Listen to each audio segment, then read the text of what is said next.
Assalamualaikum warahmatullahi wabarakatuh. Alhamdulillahirabbil alamin.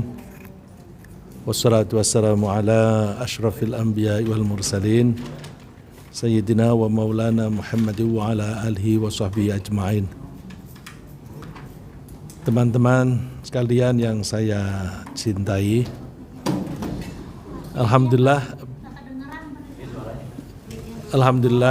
di suasana liburan ini kita masih bisa berkumpul dalam keadaan sehat. Mudah-mudahan Allah melindungi kita dan kita lanjutkan pembahasan kita mengenai surat Az-Zalzalah. Mudah-mudahan Allah membimbing kita ketika kita berusaha untuk memahami pesan-pesan Allah di dalam Al-Quran. Dan setelah kita memahaminya, mudah-mudahan Allah memberi kita kesungguhan hati untuk selalu berpegang teguh pada ajaran Allah dan menerapkannya untuk kehidupan kita sehari-hari. Pada pertemuan yang lalu kita sudah membahas ayat-ayat pertama dari surat Az-Zalzalah. A'udzu billahi minasy syaithanir rajim. Bismillahirrahmanirrahim. Idza zulzilatil ardu zilzalaha wa akhrajatil ardu athqalaha wa qalal insanu ma laha yawma idzin tuhadditsu akhbaraha bi'anna rabbaka awhalaha. Fatihah hafal ya. Pada pertemuan yang lalu insyaallah kita, kalau tidak salah, kita sudah membahas sampai di situ bahwa kelak sangkakala akan ditiup oleh malaikat. Tiupan yang pertama itu akan terjadi kehancuran. Nah, kehancuran itu terjadi secara bertahap, dimulai dengan makin mendekatnya planet-planet, galaksi, planet-planet dari berbagai galaksi, semuanya akan saling mendekat. Karena saling mendekat, maka keseimbangan gravitasi terganggu. Karena keseimbangan gravitasi itu terganggu, maka bumi ini yang sekarang ini berputar ke arah timur, ya, orang kadang menyebutnya berlawanan dengan arah jarum jam, yang menyebabkan matahari kita lihat terbit dari timur. Nanti berputarnya bumi akan berbalik. Dengan berputar berbalik, maka kita menjadi melihat matahari terbit dari barat. Jadi bukan mataharinya lompat dari timur ke barat, bukan. Tapi buminya ini yang semula berputar ke arah sana, nanti berbalik. Sehingga kelihatannya matahari terbit dari barat. Karena bumi yang sekarang ini berputar dengan kecepatan yang stabil, yaitu kira-kira 1.600 km per jam. Coba bayangkan, bumi berputar kecepatannya 1.600 km per jam, padahal pesawat terbang yang penumpang umum itu misalnya Boeing 747 yang besar, itu kecepatannya hanya sekitar 850 kilo per jam. Jadi kecepatan perputaran bumi itu 2 kali lebih cepat. Kita tidak merasakan karena kecepatan itu stabil. Nah, kita bayangkan kalau kecepatan segitu tiba-tiba dikurangi dan direm, maka benda-benda yang ada di atas bumi akan terlempar. Itulah sebabnya nanti gunung-gunung akan bertebaran seperti bulu yang ditiup. Jadi batu-batu besar, tanah-tanah, gumpalan tanah itu nanti akan terlempar, kelihatannya benda yang ringan. Jadi seperti bulu yang bertebaran. Bumi ini menjadi terguncang. Guncangan ini sangat dahsyat. Kita tidak bisa membayangkan. Ada gempa bumi yang hanya geseran lempengan di bawah tanah saja. Itu kita sudah pusing dan benda-benda di atasnya itu pada rusak. Itu hanya retak saja. Tapi bagaimana dengan guncangan bumi yang putarannya ini berhenti? Kalau direm itu mungkin nyerendet, tentu kita pusing sekali, langsung pingsan gitu. Ya. Atau mungkin ada yang mati. Terus orang-orang yang pada tahap-tahap awal kalau sudah kuat sekali kan mungkin pingsan terus mati. Jadi tidak bisa bertanya-tanya. Ketika goncangan yang awal itu udah bingung, ini ada apa ini? Ya, disebutkan waqalal insanu malaha. Kenapa bumi ini begini? Terus yauma idzin tuhadditsu akhbaraha bi anna rabbaka awhalaha. Bumi itu bercerita, aku begini karena memang diatur oleh Allah. Apakah ngomong itu pakai bahasa, omongan itu kan bisa pakai bahasa lisan, bisa pakai bahasa gerak. Ya. Kalau manusia kita menyebutnya oral language, bahasa lisan, atau body language, bahasa tubuh. Bahasa Arabnya kalau bahasa tubuh itu bahasa anggota, lughatul jawarih. Nah, bisa jadi bumi itu berbicaranya itu pakai bahasa semacam bahasa tubuh, bahasa isyarat. Oh, begitu yang terjadi. Nah, sekarang kita akan melanjutkan ayat berikutnya.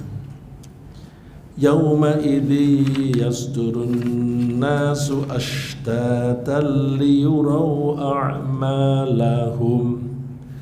Yauma idzin, pada hari itu, yasdurun nas, keluarlah manusia. Keluar dari mana? Dari kuburan. Yasduru itu artinya muncul, appear, ya, muncul, nampak. Kalau dikatakan muncul, asalnya tidak nampak menjadi nampak.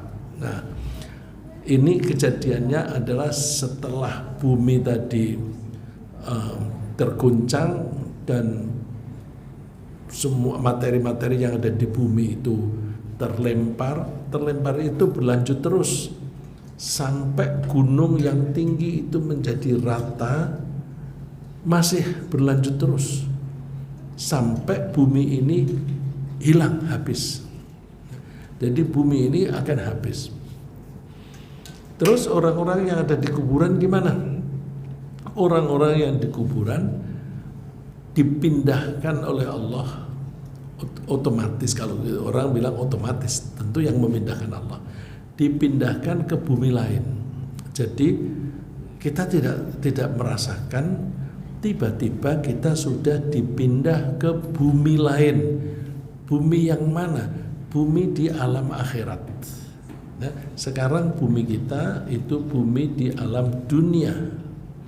Nanti kita setelah bumi ini hancur lebur, habis, hilang, langit pun hilang semuanya.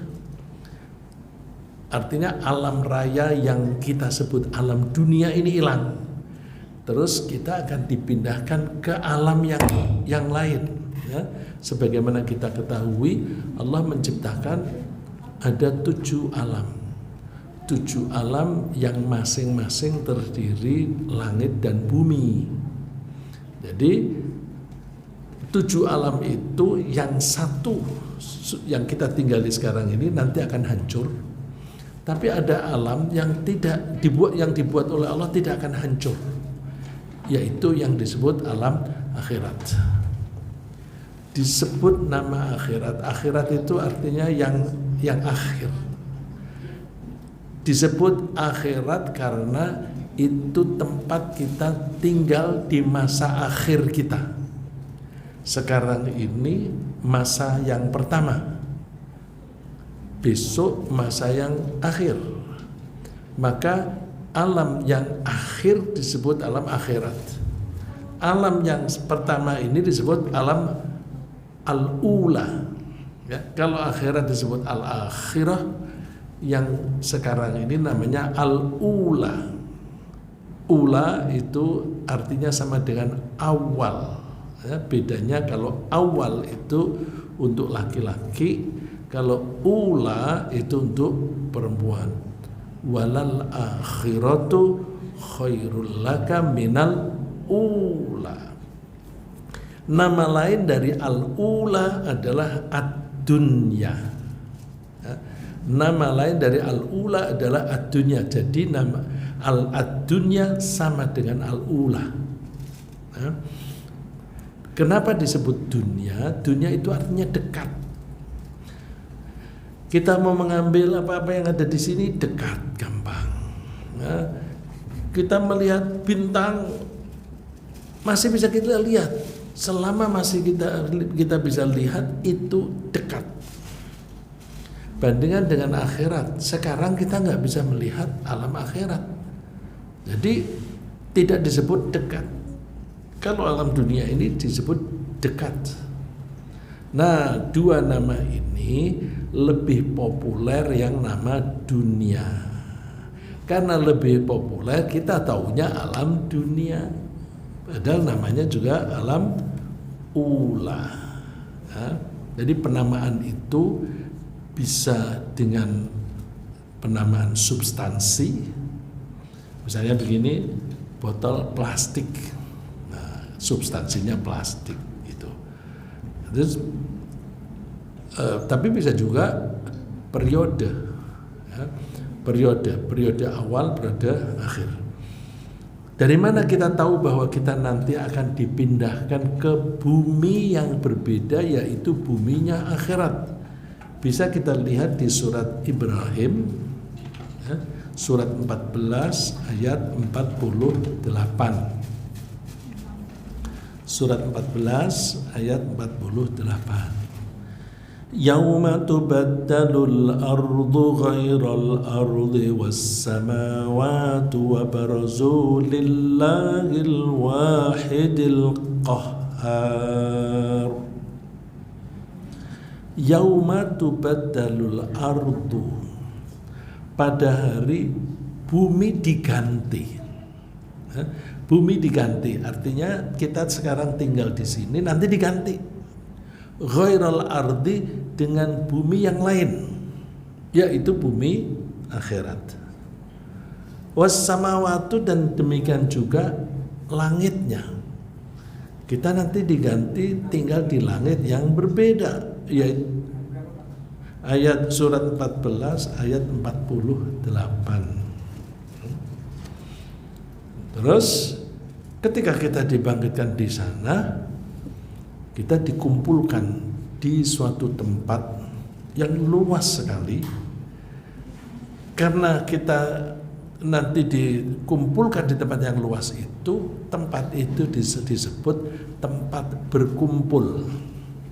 Tempat berkumpul. Nah, kalau kita ada di tempat umum, di mall atau di rumah sakit, itu kan suka ada petunjuk titik kumpul. Titik kumpul itu kalau misalnya terjadi gempa bumi, kita dianjurkan keluar dari gedung. Terus kita kumpulnya di mana? Di sini. Nah, biasanya suka ada petunjuk titik kumpul. Itu artinya dalam keadaan darurat kita kumpul di situ. Nah, titik kumpul itu bahasa Arabnya mahsyar. Bahasa Arabnya mahsyar. Besok begitu kita dibangkitkan di bumi yang baru, tiba-tiba kita berada di suatu tempat yang luas sekali.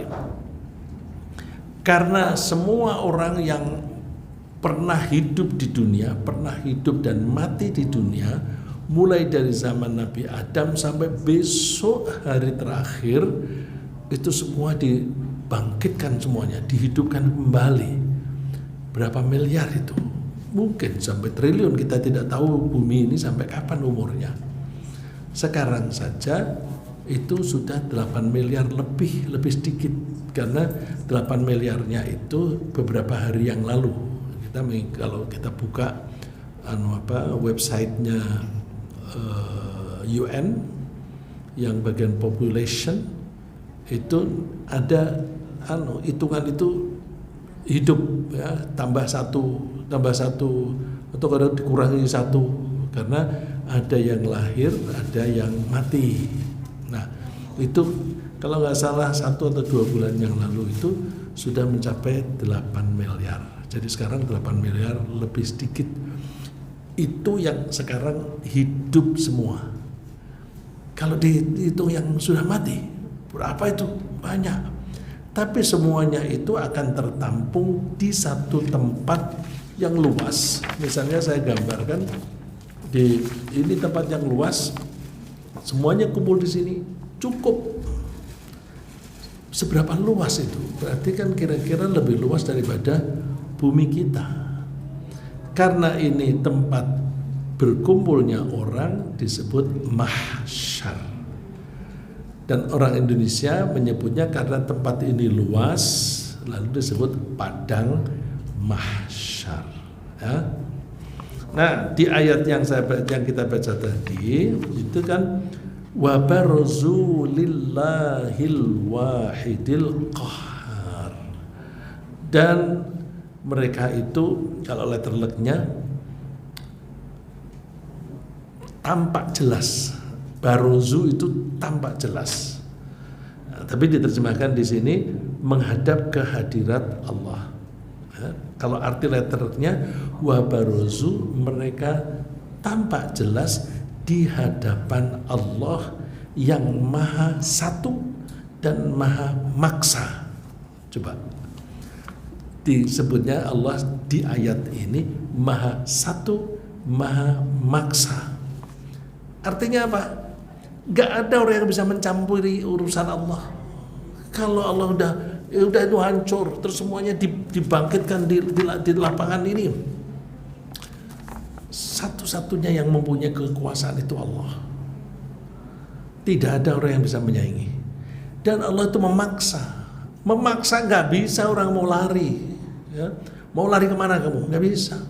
Mau ke bumi lagi, buminya udah hancur. Ke bumi kita dunia ini udah hancur.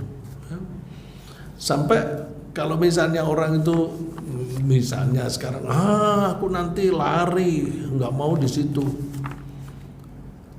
fanfudhu, silahkan kalian kalau mau menerobos langit dan bumi, la tanfudhuna illa bisultan. Ya ma'syaral jinni wal ins, hai kelompok manusia dan jin. Ya ma'syaral jinni wal insi, terus apa? Wa inistata'tum,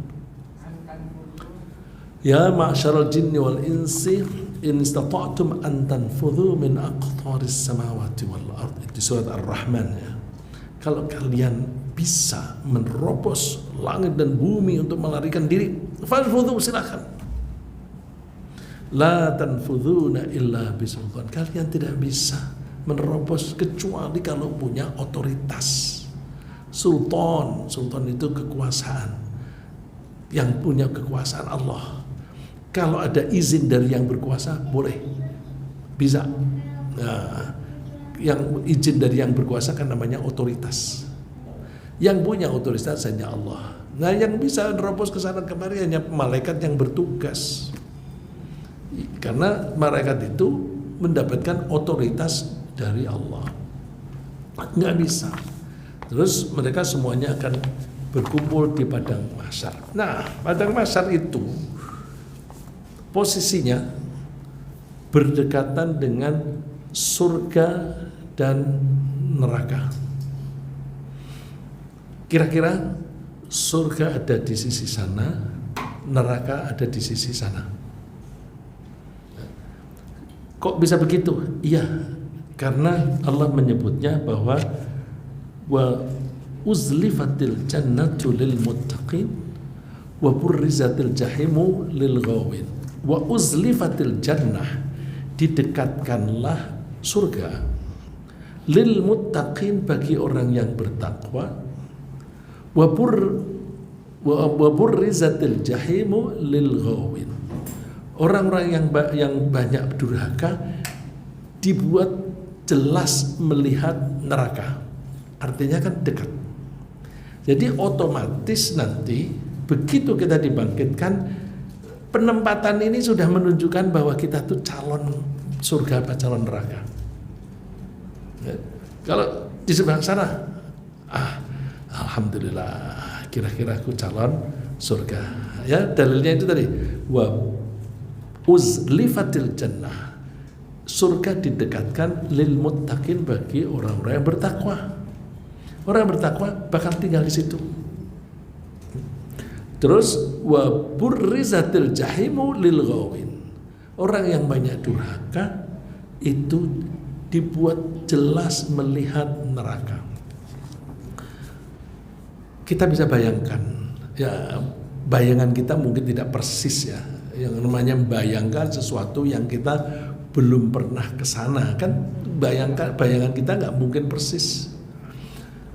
Kalau di dekat surga, maka kalau ada angin bertiup dari surga, orang yang tinggal di sini kira-kira sejuk atau panas? Sejuk. Tapi yang tinggal di sini itu anginnya dari neraka. Neraka itu isinya api, maka udaranya panas. Nah, dari situ kita bisa memahami keterangan Rasulullah SAW bahwa orang-orang di padang mahsyar itu ada yang banyak keringatnya, ada yang keringatnya sampai di tumit, ada yang keringatnya sampai di lutut, ada yang sampai di leher, tergantung amal masing-masing. Nah, kalau mereka itu dekat sama neraka, anginnya tuh begitu panas, maka keringatnya banyak. Orang kalau keringatnya banyak, tenaganya berkurang nggak? Berkurang. Karena kalau kita berkeringat, itu yang kita tahu di dunia ini ya, yang kita tahu di dunia. Kalau ada keringat kita keluar melewat pori-pori kita, maka keluarnya itu membawa kalori, bukan? Membawa kalori. Makin banyak keringat keluar, kalori dalam tubuh kita makin banyak yang kabur, yang hilang. Maka tenaga menjadi habis. Karena tenaganya habis atau paling tidak tinggal sedikit, tidak sanggup berdiri. Maka mereka itu jalannya gimana? Merangkak. Jalannya merangkak. Itulah sebabnya ketika di sini, nanti itu saya agak lompat sedikit. Lalu malaikat bagi buku catatan kepada kita masing-masing. Nih bukumu, ini bukumu, ini bukumu. Kalau orang yang dekat surga menerimanya pakai tangan mana? Kanan. Yang di sini pakai tangan kiri. Tapi ada yang tidak sanggup menerima pakai tangan, tapi pakai apa? Punggung. Kok punggung? Itu karena mereka merangkak. Kalau merangkak kan tangannya menyangga badan, maka tidak sanggup nerima begini. Nah, malaikatnya tuh, nih punyamu, taruh aja di punggungnya. Kalau yang mereka menerima di punggung dan yang menerima dengan tangan kiri, kira-kira siksaannya nanti di neraka lebih dahsyat yang mana? Yang punggung. Karena dia di mahsyar aja sudah seperti itu. Artinya posisi kita di mahsyar itu sudah bisa kita pakai sebagai indikasi, ya, sebagai indikasi bahwa aku bakal masuk surga atau bakal masuk neraka. Nah, kira-kira karena ini ada di sebelah sana, sebelah kanan, ini sebelah kiri, maka calon-calon penghuni surga itu disebut ashabul yamin. Yamin itu artinya tangan. Nah, ashabul yamin itu bisa berarti bahwa menerima bukunya pakai tangan kanan, itu kelompok kanan. Bisa juga berarti berada di padang mahsyar di posisi kanan. Yang disebut posisi kiri disebut ashabus shimal. Shimal itu artinya kiri. Bisa berarti kiri itu dia posisinya di mahsyar itu di sektor kiri. Bisa juga berarti menerimanya pakai tangan kiri. Lalu berapa lama mereka di situ? Lama sekali. Karena lama, mereka gelisah. Coba kalau kalian inget-inget dulu waktu kuliah atau waktu sekolah, terus ujian, aku lulus nggak ya? Atau mau masuk kuliah ke perguruan tinggi, aku lulus apa enggak ya? Aku ngerjainnya sih jelek sih. Tapi meskipun ngerjainnya jelek, kepengen tahu nggak? Kepengen tahu, deg-degan juga. Galau, wah aku diterima nggak ya? Ini saya punya anak yang suka galau begitu. Biasanya dia suka, waduh, aku ini lulus nggak ya? Saya hanya menghiburnya begini. Udahlah, kamu gak usah mikir dulu kamu ngerjakannya baik apa enggak. Yang penting kamu lulus. Alhamdulillah selalu lulus. Jadi yang penting lulus. Nah, yang saya tekankan di kegelisahan. Baik orang yang di sektor kanan maupun di sektor kiri itu pada galau. Aku ini besok masuk neraka apa surga. Menunggu ini lama. Lama itu berapa lama? Gak ada penjelasan. Yang kita tahu tuh 40. Tapi 40 tidak jelas. 40 jam atau 40 hari atau 40 tahun. Gak jelas 40. Maka para ulama bilangnya 40 tahun kali, 40 hari kali. Tapi kan tidak bisa dipakai ukuran. Satu harinya di sana sama dengan berapa lama di sini? 1000 tahun, ya 1000 tahun, ya fi yaumin kana miqdaruhu alfasanatim mimma ta'uddun. Di surat apa itu? Surat As-Sajdah, ya, surat Sajdah itu surat ke-32, ya. Surat 32 ayatnya fi yaumin kana miqdaruh alfasanatim mimma ta'ud, ayat kelima. Di ayat kelima, yudabbirul amra minas samai ilal ardi thumma ya'ruju ilaihi fi yaumin kana miqdaruhu alfasanatim mimma ta'udun. Kalau dikatakan 5 jam apa 40 jam saja, waduh berapa lama itu. Nah, di tengah kegelisahan itu mereka lalu minta atau mencari orang yang dianggap soleh, yang dianggap dekat dengan Allah, untuk minta supaya dipercepat proses itu. Lalu mereka mencari, kira-kira yang dicari pertama siapa? Nabi Adam. Ayo kita cari Nabi Adam, bapak kita semua. Cari. Oh ya, ketemu. Nabi Adam, engkau kan bapak semua manusia. Tolong dong, mohon kepada Allah supaya dipercepat. Nabi Adam jawabannya apa? Tapi jawabannya, aku tidak bisa menolong kamu. Aku tidak pada posisi itu karena aku pernah berbuat salah. Kesalahannya apa? makan, jangan bilang buah khuldi ya. Kenapa? Yang memberi nama khuldi siapa? Setan. Khuldi itu artinya kekal. Setan, iblis bilang, Adam, kalau kamu makan buah ini namanya buah kekekalan. Buah kekekalan. Kalau kamu makan ini, kamu akan kekal di surga. Bohong nggak itu? Bohong. Ternyata setelah dimakan, malah keluar. Jadi kalau kita menyebut buah khuldi, kita ngikuti siapa? Setan. Jangan pernah ngikuti setan. Ya. Buah kekekalan bahasa apa? Yang khuldi itu kekekalan. Ya. Syajaratul khuld. Dia nyebutnya itu pohon kekekalan. Terus ternyata ditipu, itu kelakuannya setan. Nah, Nabi Adam bilang, aku pernah makan dari tanaman yang dilarang. Tanaman, karena di Al-Quran Allah menyebutnya hanya syajarah, tanaman.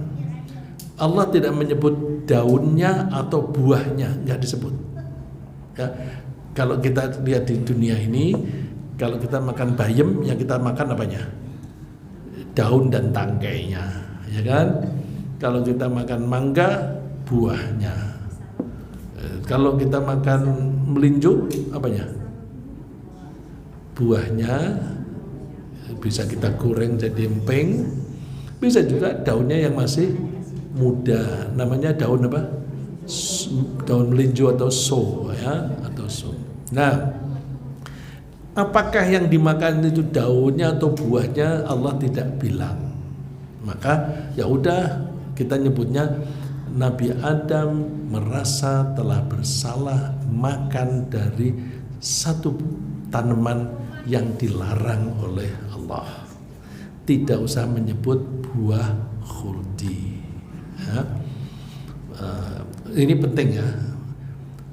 Penting. Saya pernah mendapatkan pelajaran dari Kiai Elia Mustafa, ya, imam besar Istiqlal. Misalnya begini, setan bilang, kamu kalau membaca ayat kursi, kamu akan dilindungi oleh Allah dari berbagai bahaya. Terus, ini aku diajari iblis, baca ayat kursi. Karena ayat kursi kan Quran. Aku baca Boleh nggak? Boleh nggak ngikuti itu? Nggak boleh. Meskipun yang dibaca Al-Quran, tetapi dia ngikuti ajaran setan. Itu terjadi pada Abu Hurairah. Ya, Abu Hurairah itu waktu itu disuruh menjaga gandum punya Baitul Mal. Terus ternyata malam-malam ada orang yang datang ngambil. Terus paginya lapor kepada Rasulullah, itu iblis itu. Dia ngomong apa? Terus Rasulullah bilang, besok nanti malam nanti akan datang lagi tuh. Datang lagi benar sampai 3 kali. Yang ketiga ngasih ajaran begitu. Kalau kamu membaca ayat kursi, kamu akan dapat perlindungan. Terus kan itu ajaran iblis, tapi ikut suruh baca Quran. Kalau Abu Hurairah menerapkan itu boleh nggak? Nggak boleh. Kalau kita mau pakai ajaran itu bahwa baca ayat kursi, kita mesti cari hadis yang sabda Nabi, jangan sabda iblis. Meskipun yang dibaca Al-Quran, kalau mengikuti ajaran iblis itu menjadi kafir. Relevansinya apa saya ngomong ini? Kalau orang pergi ke dukun suruh baca ayat kursi, suruh baca qul huwallahu ahad. Dukun itu kan temannya setan. Jangan ngikuti itu. Lu kan ini baik baca Quran. Qurannya baik. Yang tidak boleh ngikuti ajarannya dia. ajaran setan. Ya. Kembali ke Nabi Adam. Nabi Adam terus bilang, kamu cari Ibrahim saja. Terus orang pada mencari Nabi Ibrahim. Ketemu Ibrahim, engkau kan bapaknya para nabi, anak cucumu pada jadi nabi.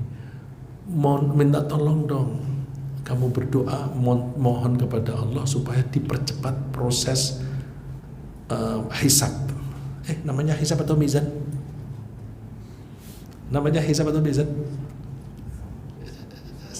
Nadia, hisab apa mizan? Gini, hisab bener, mizan bener. Ya. Hisab itu kan hitung-hitungan. Hitung-hitungan itu kalau misalnya begini, kalau kita sholat berjamaah, pahalanya dilipat gandakan berapa kali? 27. Hitung-hitungan kan, matematis kan. Kalau kamu bersedekah dengan tulus, maka pahalanya akan dilipat gandakan berapa kali? 700 kali. 700 angka. Nah, angka kebaikan dan angka keburukan banyakkan mana? Karena dibanding angkanya, maka disebut hari perhitungan atau yaumul hisab. Jadi yaumul hisab benar. Ada hadis juga yang menyatakan bahwa kalau kamu berbuat buruk, maka dosanya dianggap 1. Tapi kalau kamu berbuat baik, pahalanya dilipat gandakan 10 kali angka. Tapi di Al-Quran aja, fa'amma man thaqulat mawazinuhu fahuwa fi 'aisyatir radiyah. Orang yang bobotnya berat, bobot amalnya berat, maka dia akan masuk surga dalam keadaan yang menyenangkan. Kan pakai bobot. Nah, bobot itu pakai timbangan. Maka hari itu disebut yaumul mizan. Ya, dua-duanya benar. Dua-duanya benar. Jadi yaumul hisab atau yaumul mizan. Setelah ketemu Nabi Ibrahim jawabannya apa? Aku tidak bisa. Aku pernah berbuat salah. Kesalahannya apa? Pernah berbohong. Padahal bohongnya Nabi Ibrahim itu kan bohong yang taktis. Masih ingat ceritanya Nabi Ibrahim? Dia ingin meyakinkan kepada penduduk negerinya bahwa patung-patung yang kamu sembah itu nggak bisa berbuat apa-apa. Kamu gebuk aja, dia bela diri aja nggak bisa. Apalagi menolong kamu. Ngapain kamu sembah dia?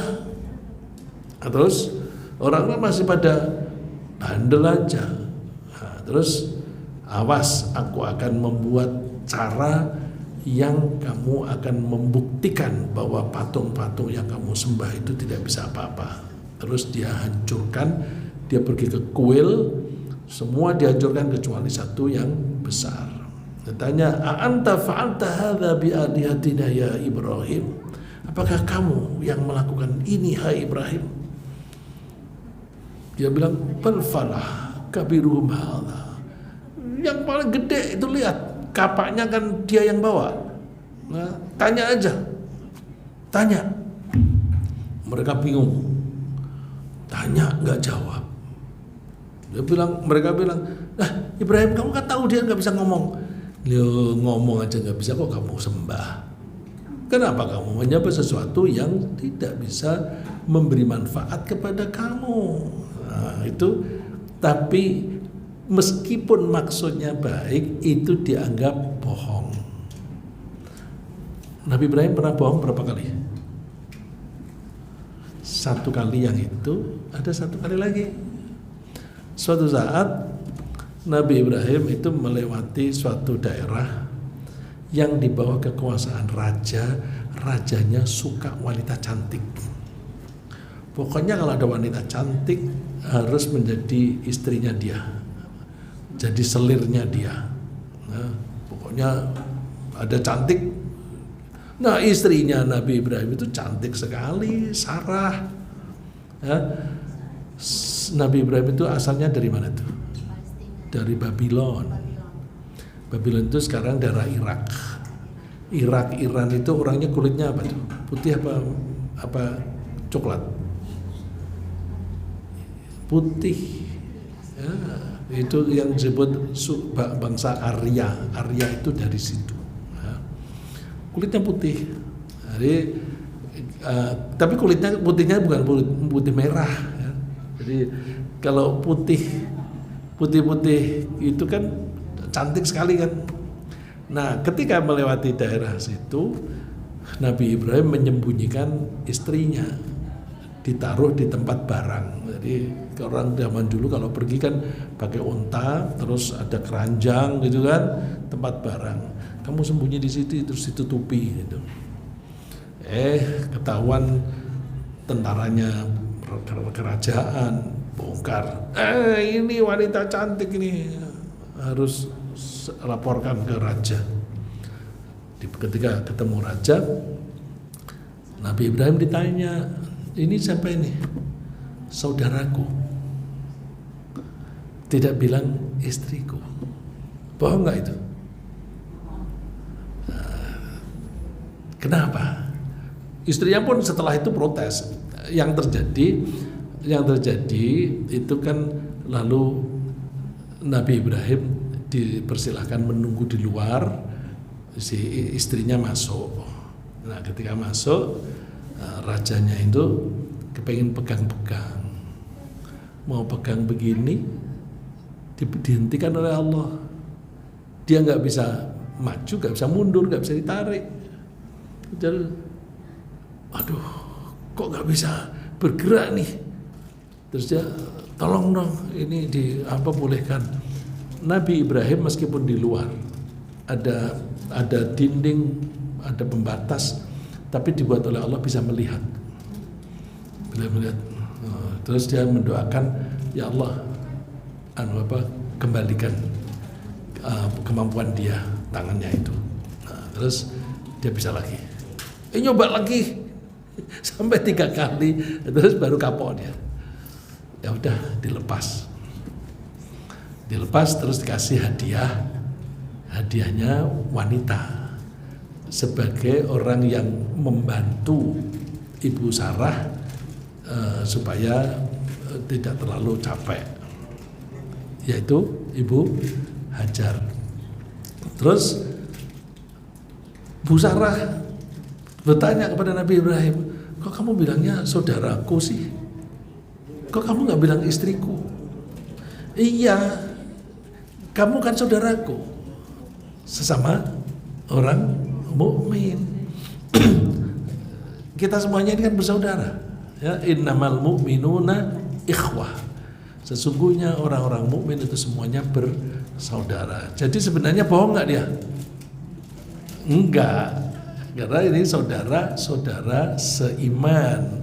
Tidak bohong. Itu pun sudah mengurangi reputasinya Nabi Ibrahim. Oleh karena itu kita jangan pernah bohong. Bohong yang punya dasarnya, ada dalilnya itu saja tetap menurunkan reputasi. Alasan Nabi Ibrahim kenapa?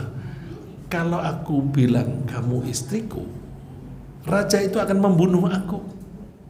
Karena supaya dia bisa menikahi kamu, aku disingkirkan dulu. Tapi kalau aku bilang saudaramu, kan dia menghormati aku sebagai saudara. Jadi cerdas nggak itu sebenarnya? Ya, cerdas, tidak bohong, tetapi sekaligus menyelamatkan diri supaya tidak dibunuh.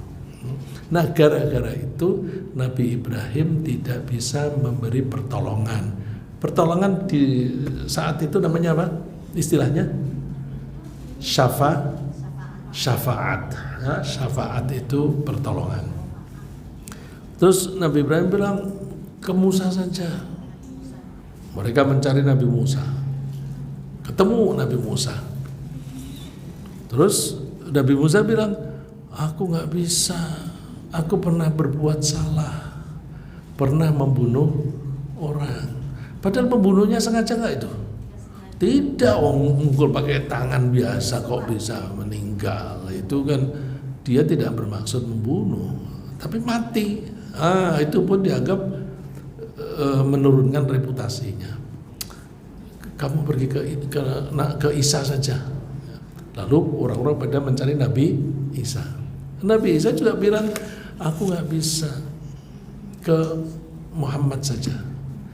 Untuk Nabi Isa, beliau menurut hadisnya, beliau tidak menyebutkan kesalahan apa, tapi beliau menganjurkan ke Muhammad saja. Lalu mereka berhasil menemui Nabi Muhammad Sallallahu Alaihi Wasallam. Lalu begitu Nabi Muhammad dimintai tolong, langsung ya, saya akan minta kepada Allah. Terus Nabi Muhammad sujud di hadapan Allah untuk minta pertolongan tadi. Oleh Allah langsung dijawab, Muhammad, angkat kepalamu, permohonanmu dikabulkan. Angkat kepalamu, permohonanmu dikabulkan. Hebat kan Nabi Muhammad. Nah, kalau kita cocokkan dengan hadis lain, Rasulullah pernah bercerita bahwa semua nabi diberi keistimewaan oleh Allah. Mau ada satu permintaan apapun yang diminta pasti diberi oleh Allah. Kira-kira kalau kita ini disanggupi oleh Allah, dah kamu minta apa saja, tapi sekali aja ya, pasti dikabulkan. Kira-kira minta apa itu? Minta rumah yang gede, atau minta apa itu? Minta surga gitu. Biasanya yang mintanya itu yang kehidupan di dunia. Nabi Sulaiman minta apa? Mulkan la yanbaghi li ahadin min ba'di. Tuhan, berilah aku kerajaan, kekuasaan yang tidak layak bagi siapapun orang setelah saya. Jadi sampai sekarang dan sampai besok tidak akan ada orang yang mempunyai kekuasaan seperti Nabi Sulaiman. Karena doanya wahabli mulka, berilah aku kerajaan la yanbaghi li ahadin min ba'di, yang tidak layak, tidak boleh untuk siapapun setelah aku. Diberilah dia sehingga dia bisa menguasai bukan hanya manusia, binatang-binatang pun bisa tunduk kepada dia. Seperti cerita burung hudhud kan, bukan hanya binatang, setan-setan, jin yang setan pun tunduk kepada Nabi Sulaiman. Ya, di Al-Quran disebutnya wa minasyayatini may yaghusunalah. Di antara setan-setan ada yang diperintah oleh Nabi Sulaiman untuk mengambil mutiara, untuk menyelam di laut mengambil mutiara. Maka Nabi Sulaiman membuat istana dihiasi dengan mutiara itu gampang gitu. Itu namanya setan itu kan jin yang nakal. Yang nakal saja tunduk kepada Nabi Sulaiman. Nah, Nabi Muhammad menyebut bahwa aku ditawari itu tidak saya pakai, saya cadangkan, ya, saya cadangkan untuk besok di padang mahsyar. Jadi beliau tuh pandangannya jauh ke depan. Besok di padang mahsyar itu orang-orang akan kesulitan, akan pada kebingungan, mereka butuh syafaat. Permohonanku aku simpan untuk besok di padang mahsyar. Oleh karena itu hanya Nabi Muhammad SAW yang bisa mohon kepada Allah dan dituruti. Begitu dituruti, langsung hari itu, saat itu juga dimulailah hisab. Di hisab itu ada orang yang hisabnya dibuat gampang, ada yang dibuat sulit. Ada yang fasadu Masya Allah. Ada orang yang hisabnya itu dibuat mudah, tapi ada yang sulit. Ya mudah karena memang tidak banyak masalah. Orang yang sulit itu orang yang bagaimana? Orang yang banyak problemnya antar sesama manusia.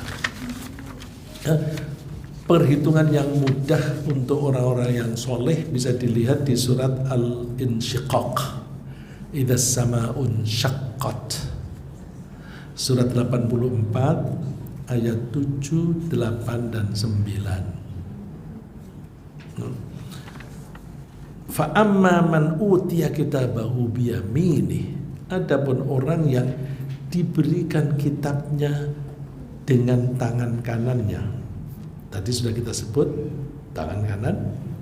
Fasaufa yuhasabu hisaban yasira, maka dia akan dihisab dengan hisab yang mudah. Nah, ini memakai istilah hisab, perhitungan. Jadi karena memakai perhitungan, maka kita nyebut yaumul hisab. Nah, itu yuhasabu hisaban yasira, akan diproses perhitungannya dengan proses yang gampang. Wa yanqalibu ila ahlihi masrura. Ini ada pesan yang kita bisa tangkap. Dan setelah diproses itu, mereka akan kembali bergabung dengan keluarganya dengan senang. Perhatikan di surat yang sama, sebelum ayat sebelumnya dibilang kalau orang kafir di dunia mereka bersenang-senang. Sedangkan orang yang ini hidupnya itu penuh keprihatinan, musyfiqin, penuh keprihatinan. Keprihatinan itu apa? Penuh kepedulian. Mana nih anakku yang satu nih? Kok belum pulang? Wah, jangan-jangan celaka. Jangan-jangan dia belum sholat. Wah, ini kan sudah menerjang waktunya sholat. Dia sholatnya di mana? Kalau zaman sekarang mungkin ditelepon, kamu di mana Nadia?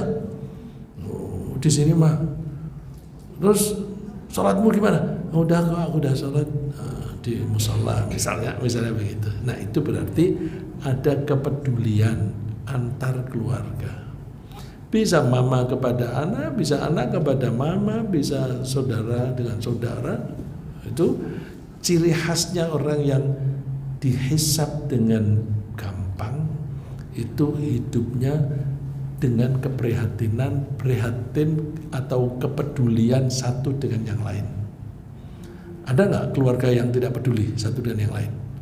Ada, cuek. Walah, dia kan belum, kok nggak disuruh sholat sih? Kan dia udah gede, tanggung jawabnya sendiri. Nggak bisa.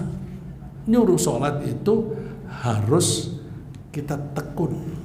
Wa'mur ahlaka bis sholati wastabir 'alaiha. Anjurkanlah keluargamu untuk sholat dan tekunilah itu. Artinya sampai dewasa pun tetap aja kita peduli. Jadi kalau misalnya besok Nadia udah berkeluarga, masih aja nanti, wah pagi-pagi ini jangan-jangan dia belum bangun nih, ditelepon, Nadia udah bangun belum? Ya baru bangun Mbak. Cepet sholat. Meskipun sudah tua, jadi meskipun sudah berkeluarga, ya, sudah berkeluarga punya anak, nanti kalau ditegur atau ditanya oleh mama harus rela, ya, karena itu perintah dari Allah. Ya. Nah itu kalau di dunianya hidupnya itu saling peduli, nanti ketika di akhirat sama-sama masuk surga, dikumpulkan bersama. Wa yanqalibu ila ahlih, dan akan kembali bergabung dengan keluarganya masruro, dalam keadaan senang. Mau begitu kan? Iyalah. Ya mudah-mudahan begitu ya. Terus setelah dihisab, sebelum saya lanjutkan lagi proses berikutnya, di padang mahsyar itu kan panas. di sektor yang kanan tadi agak sejuk ya, tapi sesejuk-sejuknya kan masih ada matahari atau ada hembusan angin yang dari neraka. Ada orang-orang yang istimewa yang ketika di padang mahsyar itu sudah ada indikasi bahwa dia pasti masuk surga. Itu apa? Dapat naungan.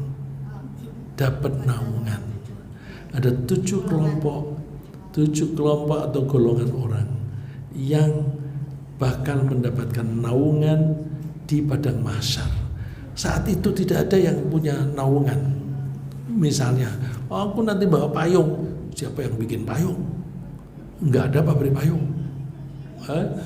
Aku mau bawa daun pisang. Kalau orang desa paham daun pisang. Tapi kalau ini anak-anak yang lahir di sini payungan pakai daun pisang. Kalau orang desa itu kalau hujan di tengah jalan bawa pisau atau enggak itu ada pisang daunnya lebar, potong itu meskipun pohonnya siapa itu. Begitu ya Bu? Pohonnya orang potong. Tapi biasanya yang punya pohon juga diem aja, dibiarin. Jadi mencuri tapi diketahui kira-kira orangnya rela. Kalau mencuri diketahui kira-kira orangnya rela itu nggak apa-apa. Ya.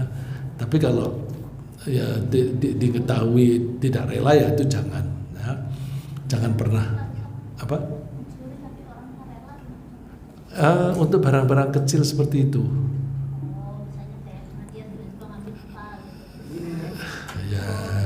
Seperti barang-barang kecil itu kan kira-kira ditaruh di situ, terus si Davi ngambil.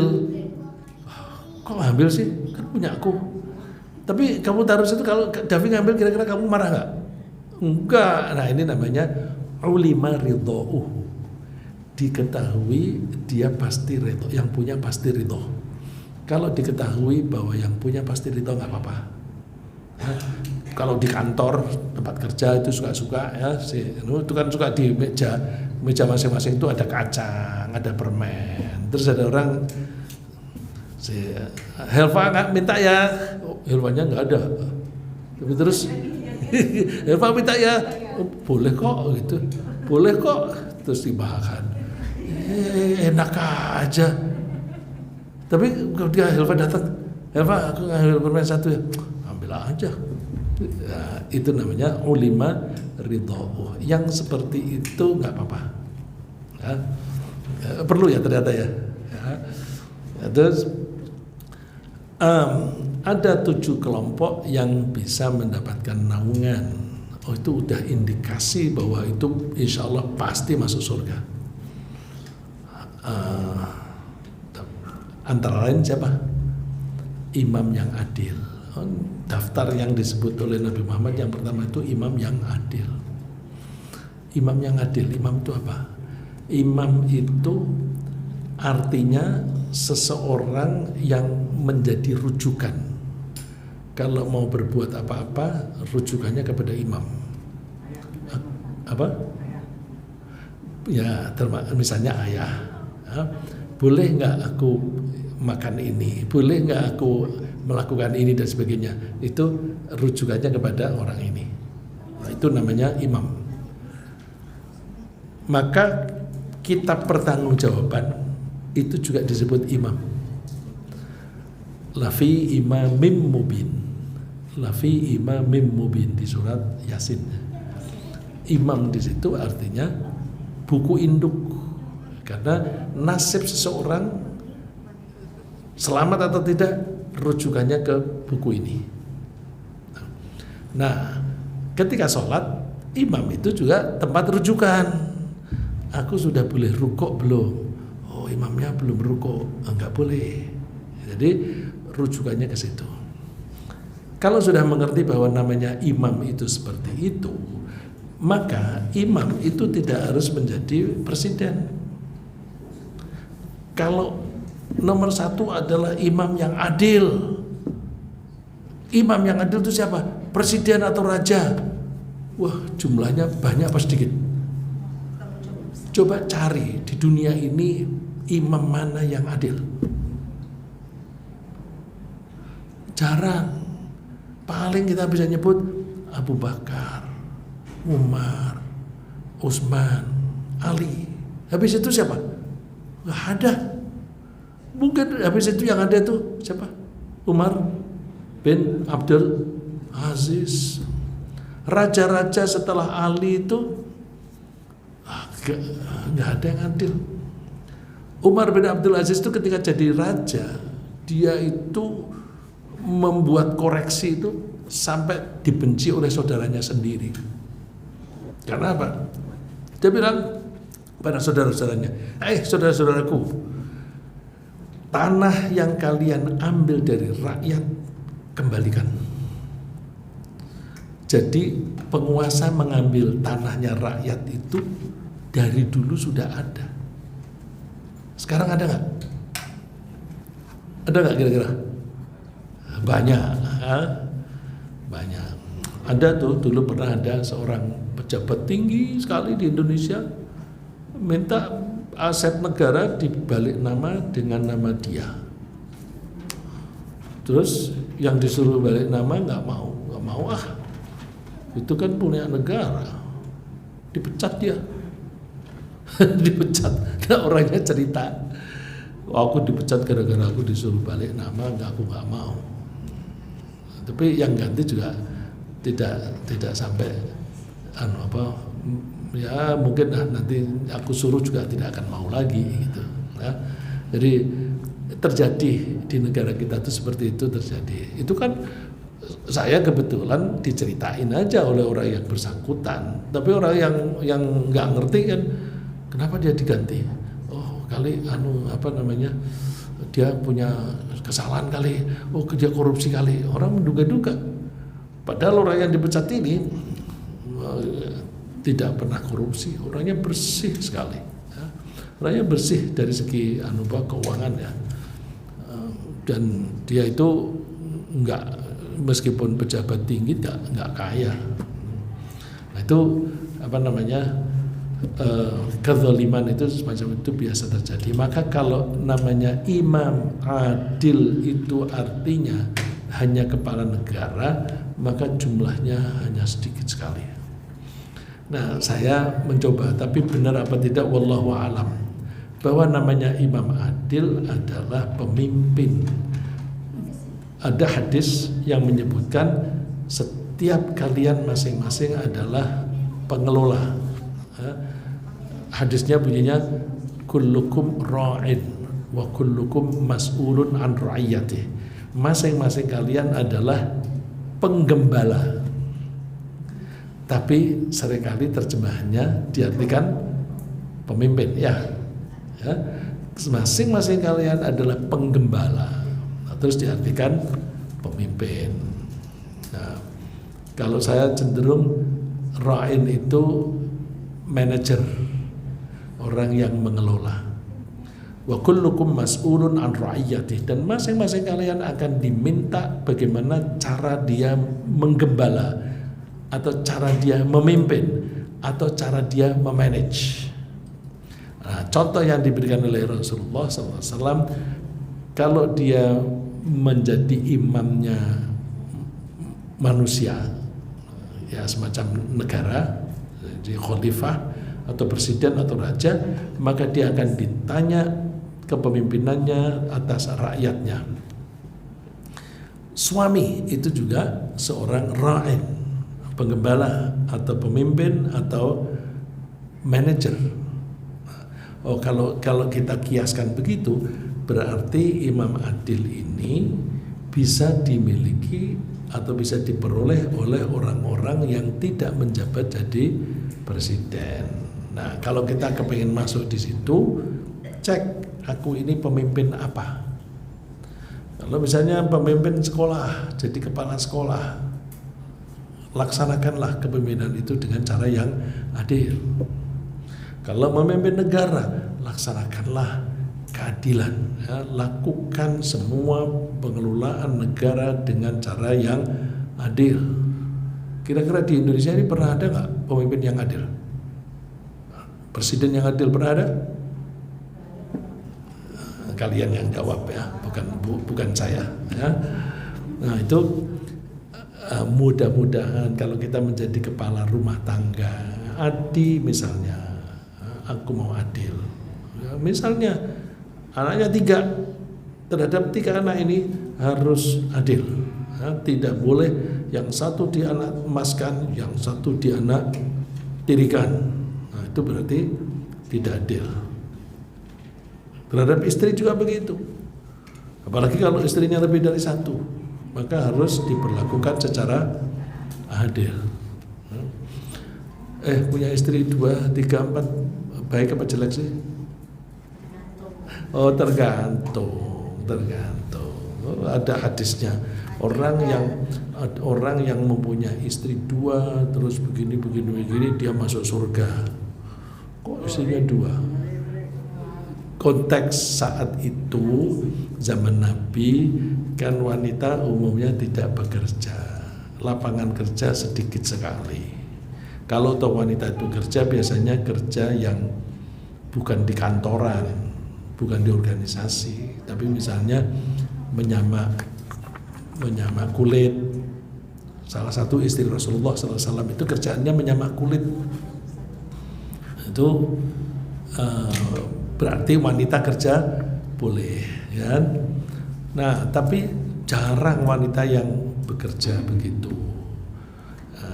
Maka kalau ada seorang wanita suaminya meninggal, anaknya kecil-kecil, siapa yang memberi nafkah? Tidak ada kan? Lalu terus kalau ada orang, udah aku yang dinikahi dengan tujuan mengurusi istri wanita ini dan anak-anak, bukan dalam rangka mengumbar nafsu. Ya, makanya kita kalau baca cerita para sahabat, istrinya itu ada beberapa itu. Karena apa? Banyak yang meninggal. Kan sering diserbu oleh orang kafir Mekah. Kalau diserbu kan jadi perang. Kalau perang kan berarti ada yang jadi janda, ada yang jadi yatim. Nah ini kalau tidak ada yang menikahi, kasihan. Ya. Tapi sekarang ini situasinya kan tidak seperti itu. Jadi saya tidak mendorong yang laki-laki ini untuk poligami. Tapi aku punya teman yang melihat ada seorang wanita yang kesulitan, kemudian istrinya bilang, udah kamu nikahin aja. Suaminya suruh menikahin dalam rangka menolong dia. Tapi untuk laki-lakinya ini baik sekali. Saking baiknya dia kepengen adil. Ya, misalnya dia nggak kaya, dia hanya bisa ngontrakin rumah kecil. Dikontrakin dua istri itu berdampingan kontrakan peta gitu loh. Nanti kalau pulang hari ini di rumah ini, besok di rumah yang ini. Terus kalau hari ini pulang jam 8 malam, besok kok jam 7 sudah selesai kerja.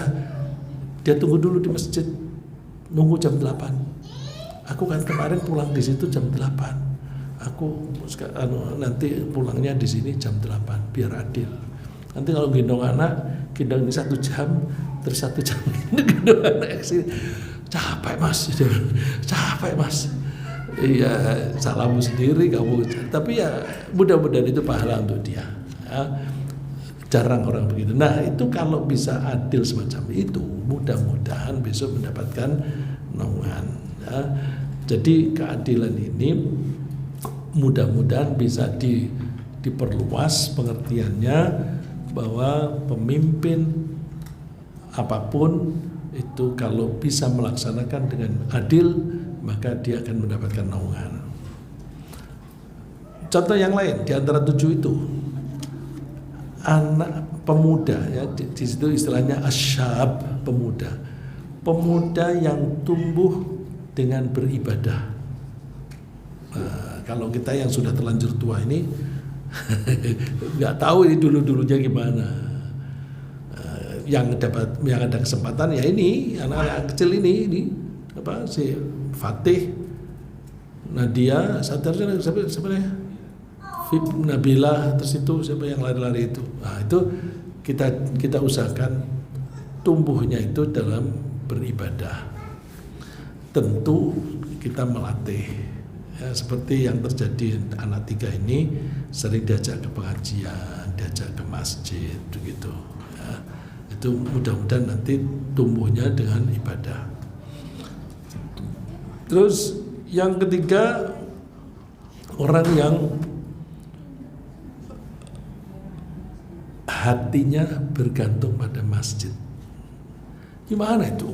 Orang hatinya bergantung pada masjid. Apakah terus di masjid terus? Enggak, orang kalau seharian di masjid terus tidak kerja malah salah. Dan kata masjid itu artinya bisa dua macam, ya. Secara bahasa Arab, ya. Secara bahasa Arab, masjid itu bisa berarti bangunan yang disediakan untuk tempat sholat berjamaah. Berjamaahnya ada adzan, ada qomat. Itu namanya masjid. Nah, masjid yang semacam itu bisa dipakai untuk i'tikaf. Nah, apakah itu yang dipakai sholat Jumat atau enggak? Tidak harus bisa dipakai sholat Jumat atau tidak.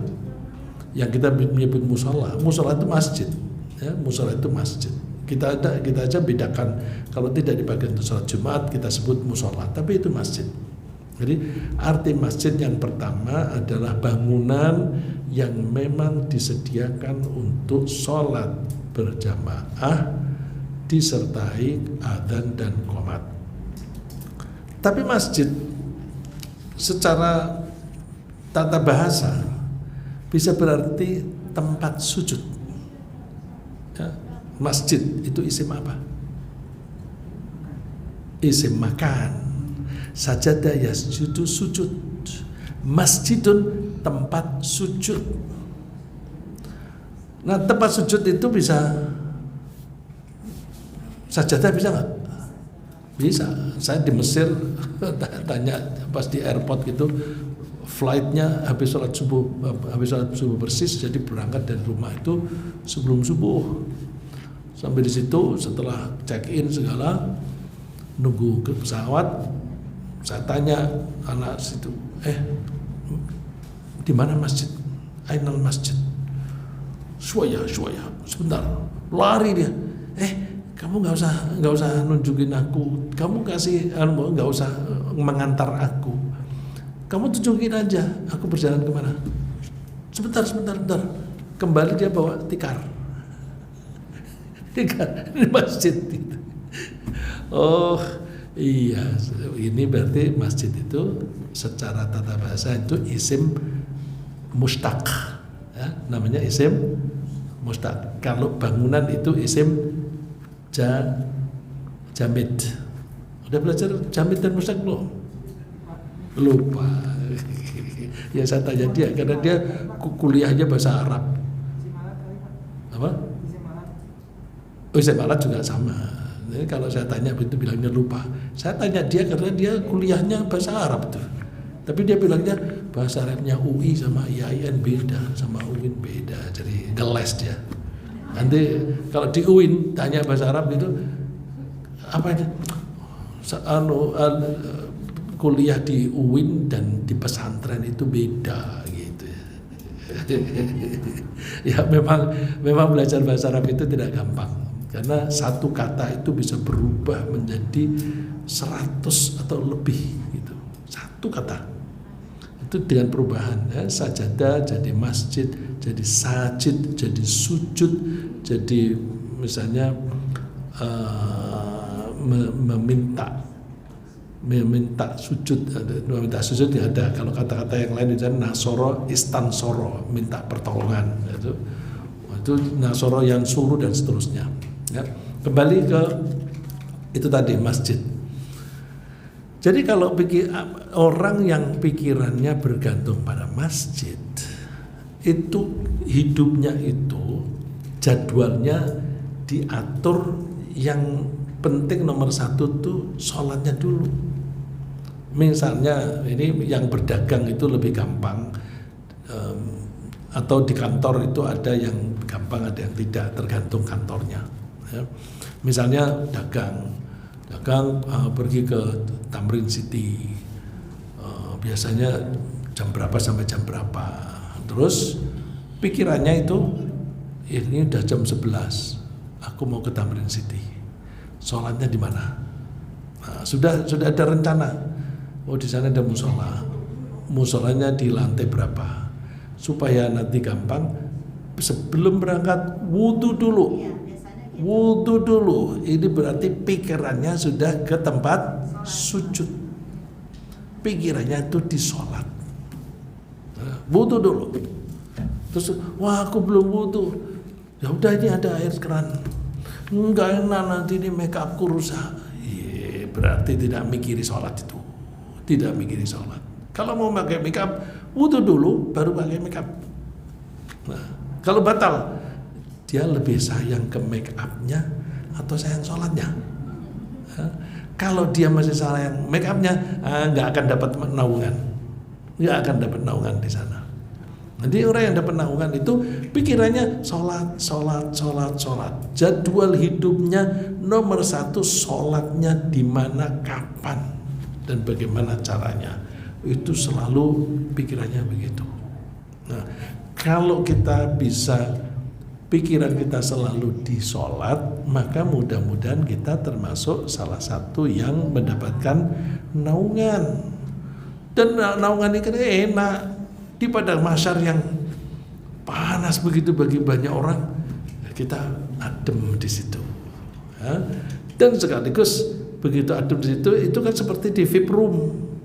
Ya, kalau di airport begitu, di bandara, di VIP room. Nah, nanti ketika masuk di kursi bisnis, udah jelas tempatnya enak. Nah, kalau sudah di naungan itu, aku nanti insya Allah akan masuk surga, tempatnya pun yang nyaman gitu.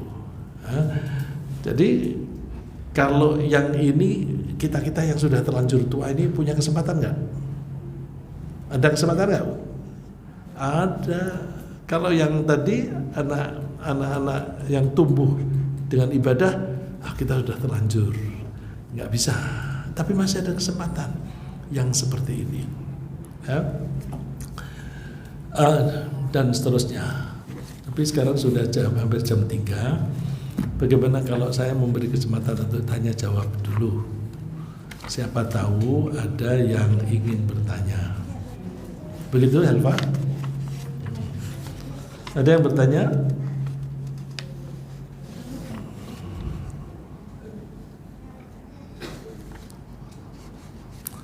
Kalau nggak ada, sambil saya teruskan. Kalau mau tanya silakan. Coba ayat ke-6 dari Az-Zalzalah. Yauma idzi yasdurun nasu ashtatan liyuraw a'malahum. Pada hari itu orang-orang pada muncul bermacam-macam bentuknya, bermacam-macam jenisnya. Ashtata bermacam. Kok bermacam-macam gimana sih? Bermacam-macam itu ada 2 kelompok utama. Kelompok utamanya ada yang bakal masuk surga, ada yang bakal masuk neraka. Yang bakal masuk surga pun berbeda-beda. Ada yang dapat naungan di padang mahsyar, ada yang tidak dapat naungan. Yang di calon neraka juga begitu. Ada yang siksaannya ringan, ada yang siksaannya berat. Siksaan di neraka meskipun dibilang ringan, Rasulullah itu memberi gambaran siksaan yang paling ringan di neraka adalah seseorang dikasih bara api di kakinya. Panasnya bara api ini bisa membuat otaknya mendidih. Masya Allah, itu yang paling ringan. Itu yang paling ringan. Jadi yang berat kayak apa itu? Ya. Dan membayangkan ini penting. Membayangkan betapa dahsyatnya siksaan di neraka itu penting. Supaya apa? Supaya kita mau menghindari. Karena kita tidak pernah membayangkan dahsyatnya siksaan di neraka, nanti kita sepelekan itu. Jadi kita banyak-banyak membaca cerita tentang kehidupan di neraka. Misalnya begini, ada di Al-Quran disebut bahwa ketika mereka dilempar ke tempat yang sempit, loh, neraka itu kira-kira sempit apa luas itu? Luas. Neraka itu luas. Surga luas. Jadi kalau tadi ada pada mahsyar di sini, nanti surga itu lebih luas daripada pada mahsyar. Neraka juga lebih luas. Ya. Kalau di mahsyar kan orangnya pada berdekatan. Tapi kalau di surga, satu orang kaplingnya itu bisa luas sekali sejauh mata memandang. Jadi ketika di sini ini tidak berdekatan, tidak berhimpitan dengan yang lain, saking luasnya tempat itu. Ya. Tapi ada ayat yang menyebutkan ketika mereka dilempar ke tempat yang sempit. Kok bisa begitu? Jadi di neraka itu ada tempat yang lapangannya luas, ada yang sempit. Yang sempit itu kira-kira misalnya gini. Ini ada batu, terus ini batu atau bukit, ya. Terus ini sampai keliling. Terus orang kalau dilempar ke sini, tempatnya sempit apa luas? Sempit. Batunya tinggi, besar dan tinggi. Karena besar dan tinggi digambarkan oleh Allah ini bagaikan tiang. Bagian tiang fi amadim mumaddadah. Amad itu tiang. Mumaddadah yang tinggi. Jadi ditaruh di tiang yang tinggi. Tiang di sana dengan tiang di neraka dan tiang di sini beda nggak? Kalau namanya tiang itu menyangga bangunan bukan? Kalau di neraka bangunan apa? Oh, ini isinya api, bukan bangunan. Jadi dibilang tiang karena tingginya seperti tiang. Tapi batunya gede-gede. Nah, sehingga ketika misalnya orang mau keluar dari sini, mau manjat batu ini, karena ada api, batunya menjadi terasa panas nggak? Panas, meskipun apinya agak jauh, ini panas. Kalau mau lihat, ya kalau misalnya di mobil ada teduhan deh, tapi siang hari ada sinar matahari yang terik begitu. Nanti ketika pegang handle-nya kan suka panas kan, nah, itu tidak kena sinar matahari langsung. Apalagi ini apinya besar, panas. Maka batu-batu ini panas. Kalau orang mau manjat sini, tangannya bisa nggak kuat. Aduh, panas, jatuh. Mau naik sini, jatuh lagi. Nah, itu makanya kullama aradu ay yakhruju minha di surat As-Sajdah, ya, surat As-Sajdah, ketika mereka ingin keluar dari neraka, dari tempat ini, wa'idu fiha, dikembalikan lagi. Dikembalikannya tidak harus ada malaikat yang balik, tidak harus begitu. Seperti ini tadi, dia mau naik memanjat, panas nggak kuat, jatuh lagi. Mau naik sini, jatuh lagi. Itu kan dikembalikan lagi. Ya. Wa'idu fiha, dikembalikan lagi. Wa qila lahum, dan dikatakan pada mereka, dzuqu adzaban naril ladzi kuntum bihi tukadzibun. Rasakan siksaan neraka yang dulu kamu nggak percaya. Dulu kan kamu nggak percaya kalau ada neraka. Rasakan. Hafal ya, Elva, surat As-Sajdah. Ya, kullama aradu ay yakhruju minha u'idu fiha wa qila lahum dzuqu adzaban nar alladzi kuntum bihi tukadzibun. Surat Sajdah ayat 10 ya, 20. Ayat 20. Wa ammal ladzina fasaqu Faba'wahumun nar, orang-orang yang fasik tempatnya di neraka. Kullama aradu ayyakhruju minha, ketika mereka ingin keluar dari sana, u'idu fiha, dikembalikan lagi di neraka.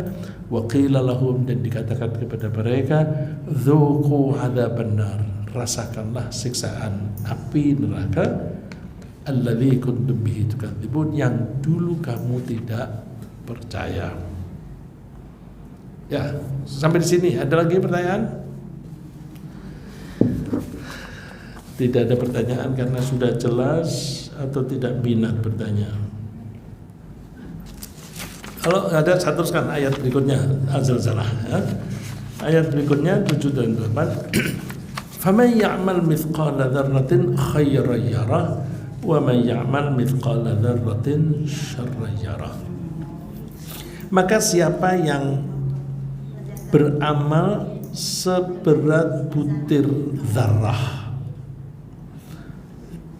dia berbuat kebaikan sebutir darah saja. Darah ini kalau dulu diartikan biji sawi, sekarang diartikan biji atom.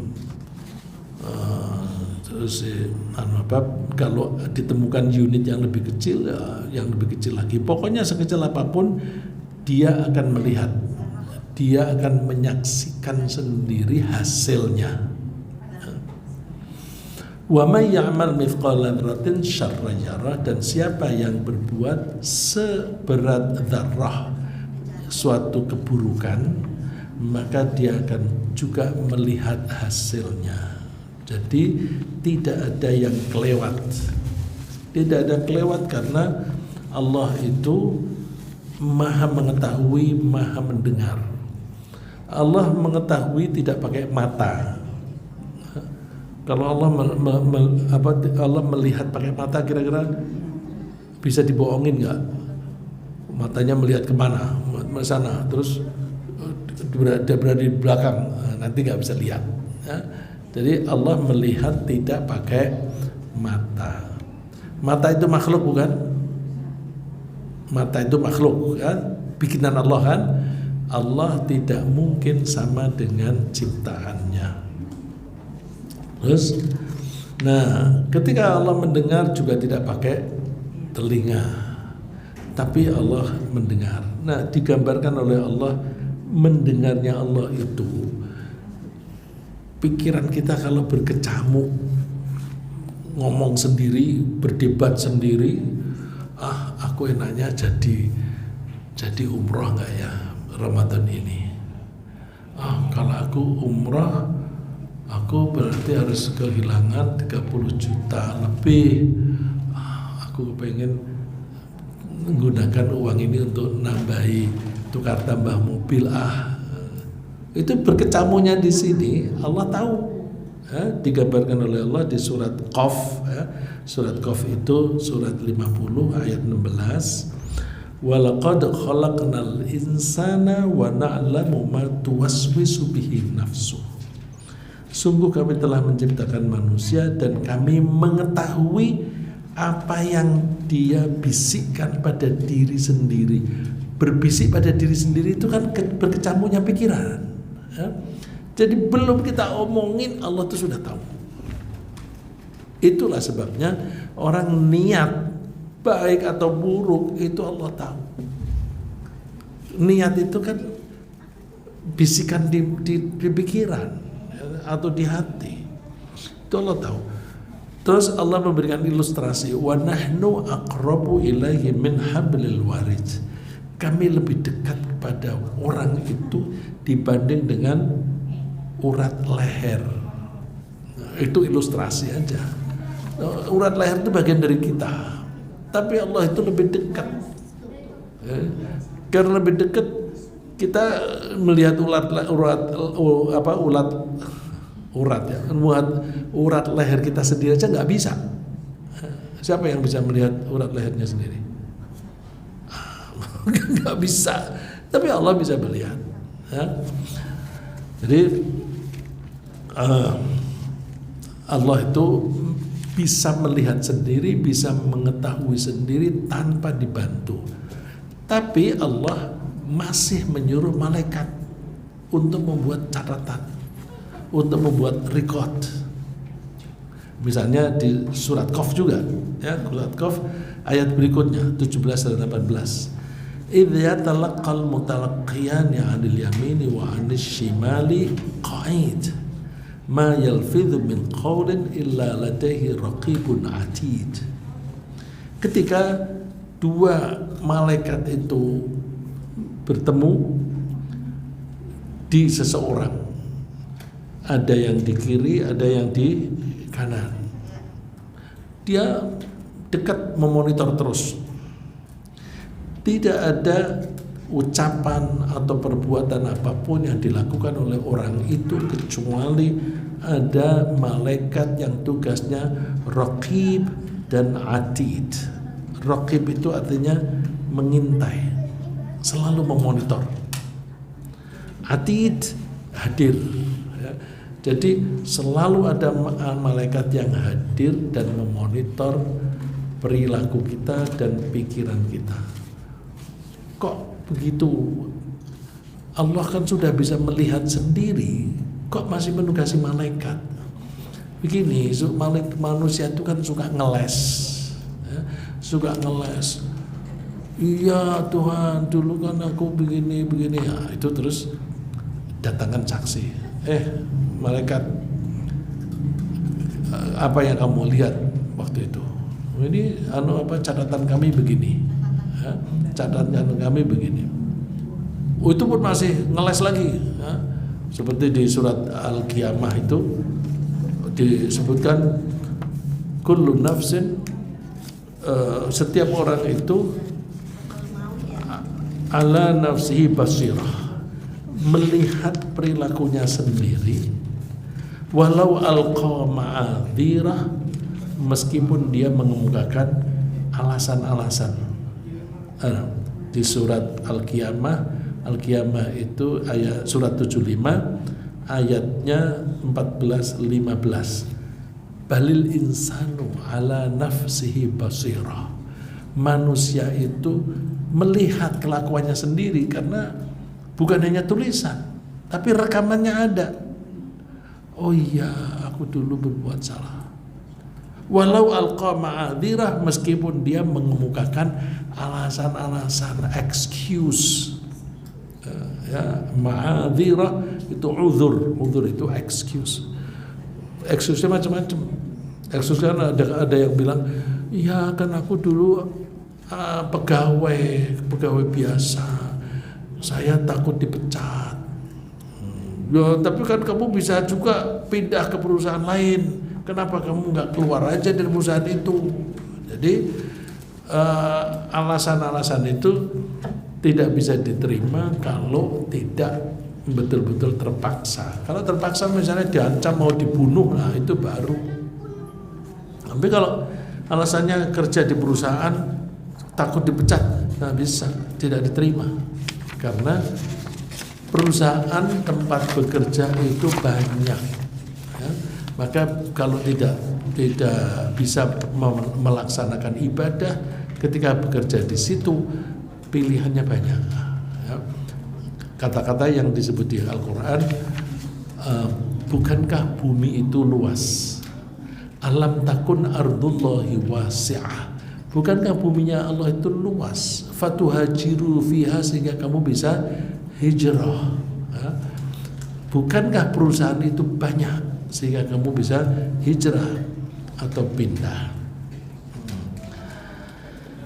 Terus mereka ketika mendapatkan kitab, tadi saya sebutkan ada yang menerima dengan tangan kanan, ada yang dengan tangan kiri. Nah, yang menerima dengan tangan kanan itu kan seneng. Coba pengalaman kita dulu waktu sekolah, kalau rapot kita itu bagus, kita kepengen pamer nggak? Lihat dong rapotmu, ini. Tapi kalau rapotnya jelek, jangan. Lihat punyamu, jangan, gitu kan? Nah, itu nanti juga begitu. Coba kita lihat di surat Al-Haqqah. Surat Al-Haqqah itu 69 ayat 19 dan 20. Fa amma man utiya kitabahu bi yaminih fayaqulu ha'um iqra'u kitabiyah. Adapun orang yang menerima kitabnya dengan tangan kanan, dia bilang, ini nih baca nih bukuku, buku laporanku. Jadi dia kepengen pamer. Lihat nih. Ha'um, silakan, iqra'u kitabiyah, bacalah kitabku. Inni dhanantu anni mulaqin hisabiyah. Ya. Surat 69 ayat 19 20. Nah, tapi kalau yang diterimanya pakai tangan kiri, jangan. Nah, itu bisa dilihat di Al-Haqqah surat yang sama ayat 25-26. Wa amma man utiya kitabahu bishimalihi fayaqulu ya laitani lam uta kitabiyah.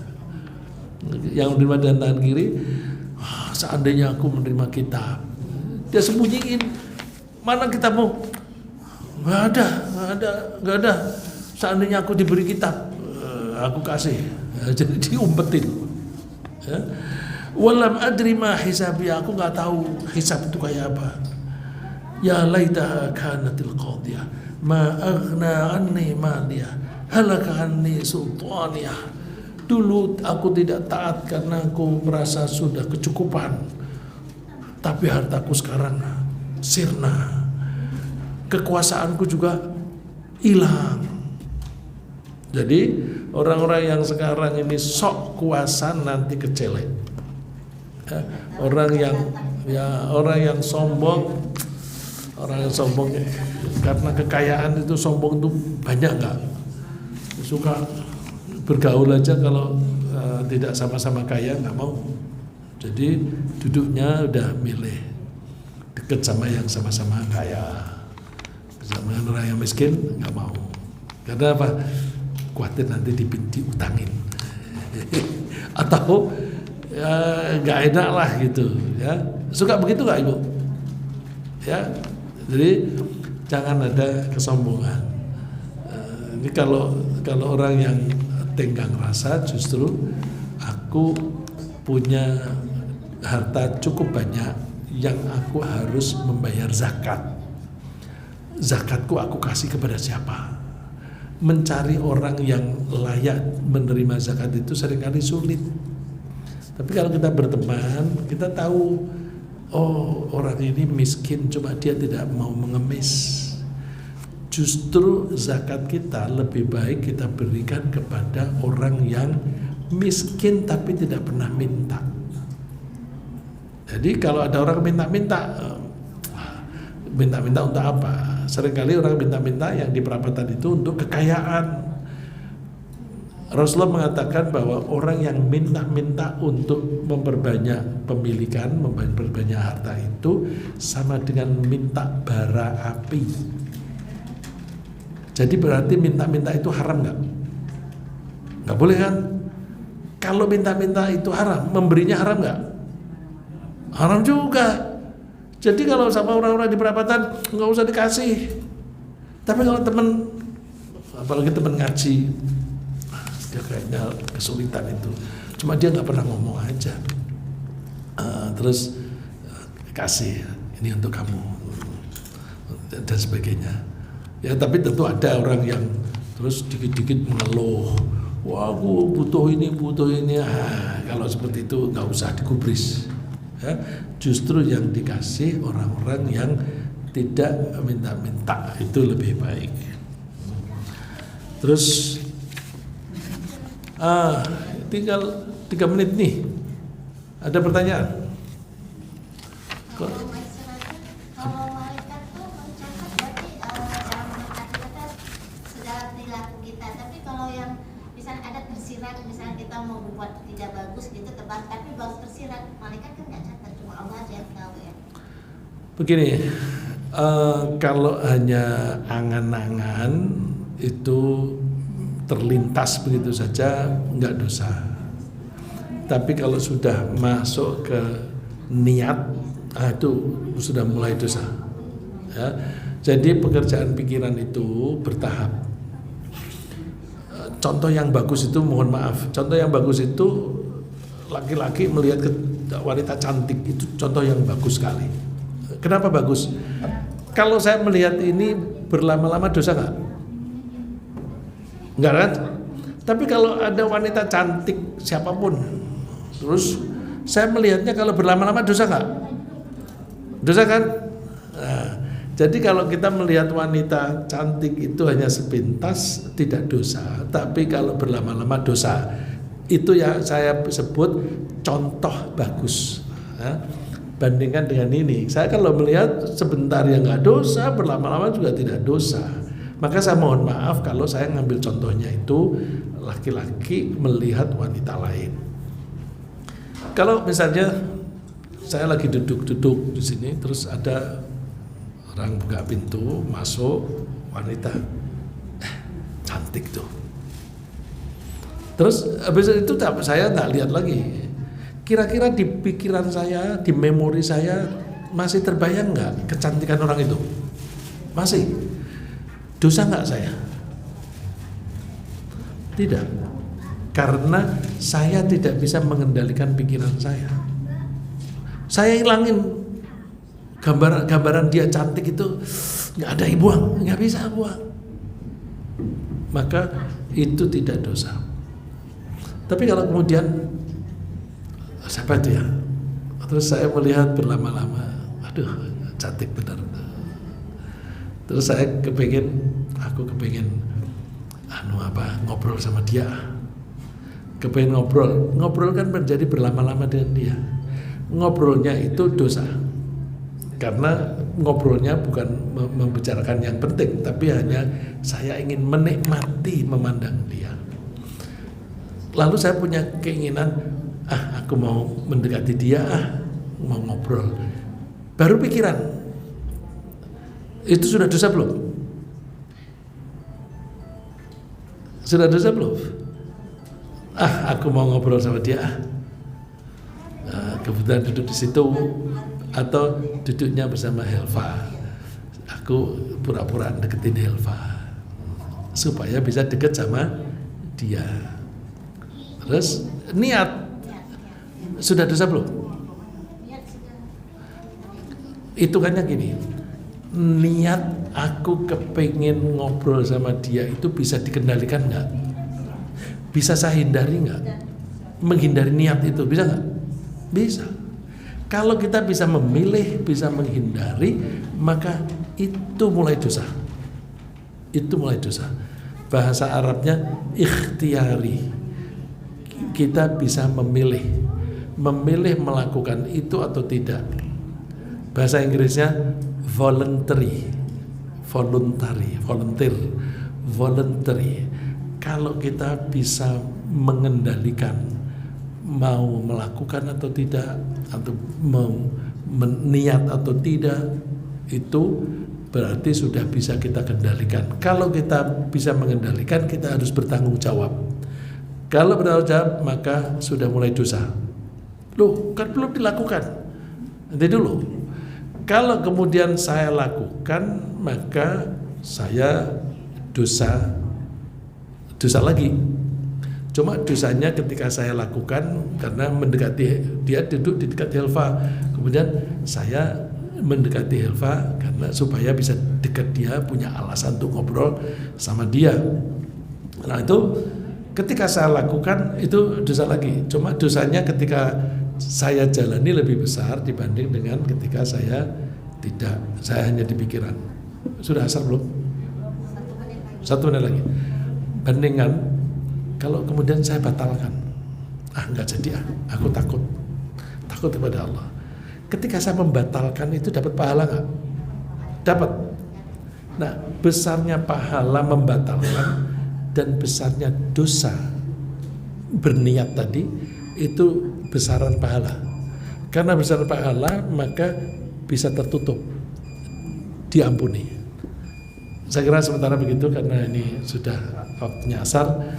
Mudah-mudahan apa yang kita bahas ini berguna, mendorong kita untuk bersemangat beramal baik, dan kita menghindari kesalahan-kesalahan supaya kita dijauhkan dari neraka. Dan mudah-mudahan Allah menetapkan dan memantapkan iman di hati kita sepanjang masa, sehingga kapanpun Allah memanggil kita, kita akan mengakhiri hidup kita dalam keadaan iman dan dengan husnul khotimah. Amin. Assalamualaikum warahmatullahi wabarakatuh. Subhanakallahumma bihamdika asyhadu an la ilaha illa anta astaghfiruka wa atubu